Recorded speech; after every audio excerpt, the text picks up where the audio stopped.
الست اللي قدام حضراتكم دي اتهمت بقتل زوجها بالسم، والأدلة كلها كانت ضدها، خلافات كبيرة مع زوجها، اتهام أهل الزوج، شهادة صاحب زوجها، تقرير الطب الشرعي، تحريات المباحث، كل حاجة. ولكن وبعد 4 سنوات لابسة فيهم البدلة الحمراء ومنتظرة دورها لحبل المشنقة، سبحان الله ظهرت براءتها.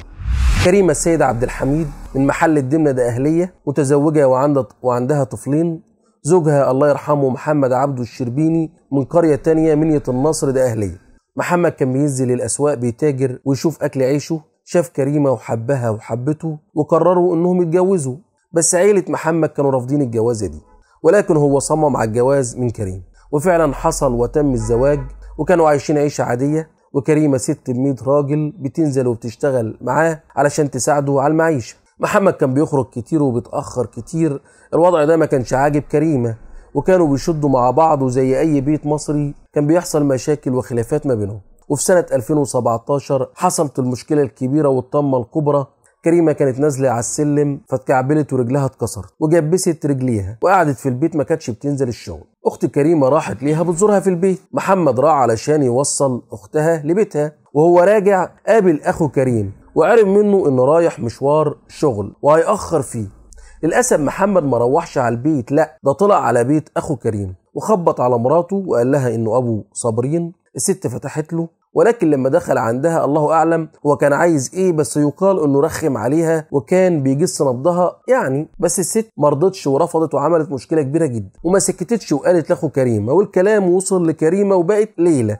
وكريمة لما واجهت محمد بالكلام ده ما قدرش ينكر، وكلمة من هنا على كلمة من هنا اتخانقوا مع بعض خناقة كبيرة جدا. قال لها إنه خلاص ما بقاش قادر يعيش معاها وعايز يسيبها وهيتجوز غيرها. وكريمة قالت له بعد كل اللي عملته معاك ده ووقفتي جنبك، ده انا اموتك واخلص منك ولا اني اشوف اليوم ده. المشكلة كبرت جدا بين محمد واهل كريمة واهل مرات اخو كريمة، وكان حاسس بالذنب وانه غلط غلطة كبيرة جدا، والمفروض انه ما كانش عمل كده، بس ما كانش عارف يلم الحكاية ازاي. فقرر انه هيسيب البيت ويروح عند اهله، يمكن الوضع يهدى شوية ولا حاجة. اهله كانوا ساكنين في قرية تانية بجوار البلد اللي فيها مراته. بنت محمد كانت محتاجة تعمل عملية، فكانوا عايزين فلوس، فاتصلت على ابوها قالت له انا عايزة فلوس العملية. قال لها خلاص هجيب لك الفلوس بكره. وفعلا راح على بالك كريمة الساعة 6، وكان معاه واحد صاحبه قال له هروح ادي الفلوس لبنتي وارجع.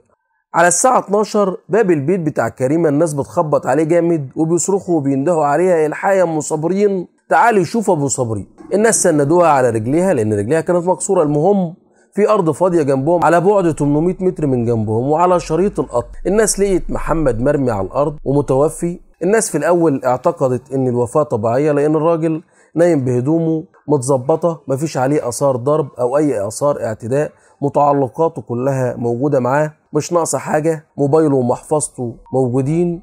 الناس نقلته على بيت كريمة، وفي الوقت اللي بيجهزوا فيه مراسم الدفن والجنازة أهل محمد حضروا وقلبوا الدنيا وقالوا مفيش دفن الا لما الشرطه تيجي، لان الموتة مش طبيعيه، ده مراته هي اللي موتته. واتصلوا بالشرطه. الشرطه لما جت قالوا لهم كريمه هي اللي موتته، لانهم كانوا زعلانين مع بعض وكانت مهدداه بالقتل وهو كان ساب البيت. كمان صاحبه قال ايوه ده كان خايف يروح، وقال لي لو ما رجعتش اعرف انهم عملوا فيا حاجه. الشرطه هنا اتحفظت على كريمه وبعدوا جثه محمد للطب الشرعي لبيان سبب الوفاه. والتقرير لما جه قلب الدنيا، لانه اظهر فعلا ان الموتة مش طبيعيه، ده مات مسموم بسم الفقر، وحد حطله السم في القهوه اللي شربها. يبقى كده كلام اهل محمد واصحابه سليم، وكريمه هي اللي موتته، وده لعده اسباب. تحريات بتقول ان كان في مشكله بينه وبين مراته كبيره، اتهام اهل محمد ليها، اقوال وشهاده صاحب محمد، التقرير بتاع الطب الشرعي واللي اثبت انه مات بالسم، ملوش اعداء او اي حد عايز يقتله تاني غير مراته، وغير انه مات في بلد كريمه كمان. تم إحالة كريمة للنيابة العامة، وبسبب الأدلة اللي قلناها لحضراتكم دي التهمة كانت ثابتة عليها، ولكن المثير إنها ما اعترفتش أبدا، بل كل ما كانوا يسألوها تقول لهم ما حصلش، ما قتلتوش على طول الخط.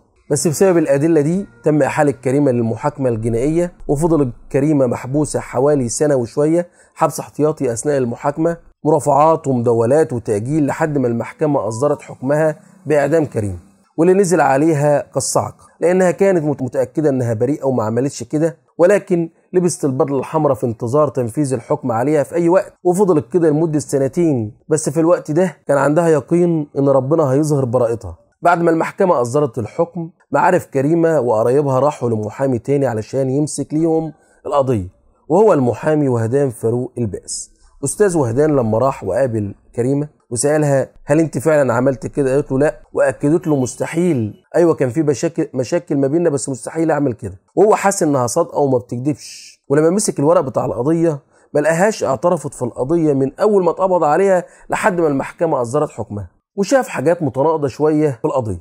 أول حاجة شهادة صاحبه، لأنه قال إنه كان خايف يروح عند كريمة. طب واحد رايح وخايف إنه يحصل فيه حاجة، طب ما هو ممكن ما يروحش أصلا ويبعت الفلوس دي مع أي حد، ممكن يبعتها مع صاحبه، ممكن ياخد كمان صاحبه معاه، ده ممكن يتصل على بنته وتيجي تاخد الفلوس منه وما يروحش أصلا، يبقى في حاجة مش مظبوط.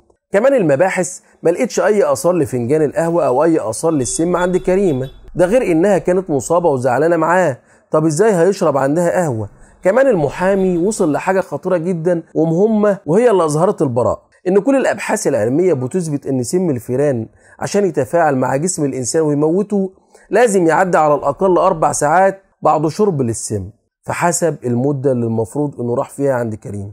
فحسب إن محمد وصاحبه اتحركوا ووصلوا البلد الساعة 6، قعدوا على كافيتيريا الأنس بمحطة دمنة، ووصلوا على الكافيتيريا الساعة 6:30، واللي شرب عليها قهوة، وبعد كده قال لصاحبه إنه رايح لمراته. بعدها اتحرك على الساعة 9، وصل قول على 9:30، الله أعلم طلع عندها شرب قهوة ولا لأ ولا ما شربش. المهم اتصل على صاحبه الساعة 11، قال له الحقني يا محمد أنا بطني بتتقطع. ولو خصمنا 4 ساعات من الوقت اللي اتصل فيه على صاحبه ده اللي هو الساعة 11، يعني شرب السم الساعة 7 أو 7:30 بالكتير، يعني قبل ما يروح عند كريمة بساعتين، يعني شرب القهوة وهو على القهوة أو قبل ما يقعد على القهوة أصلا. وبعد ما المحامي أثبت كل ده والمحكمة اقتنعت بالأدلة اللي قدمها، حكمت المحكمة ببراءة كريمة بعد 4 سنين من الحبس لابسة فيهم البدلة الحمراء. ولكن يفضل السؤال المهم جدا، مين يكون عمل كده في محمد؟ هل أهله بسبب إنهم كانوا رافضين الجوازة من الأول ولما راح عندهم كانوا رافضين فكرة إنه يرجع لها تاني؟ طب هل اللي عمل كده صاحبه اللي كان قاعد معاه على القهوة؟ طب هل ممكن هو اللي يكون عمل كده في نفسه بسبب إحساسه بالذنب والمشكلة الكبيرة اللي كانت بينه وبين أهل زوجة أخو كريمة؟ الله أعلم. يا ريت حضراتكم تشاركونا بتعليقاتكم عن مين يكون الفاعل الحقيقي. أشكركم والسلام عليكم ورحمة الله وبركاته.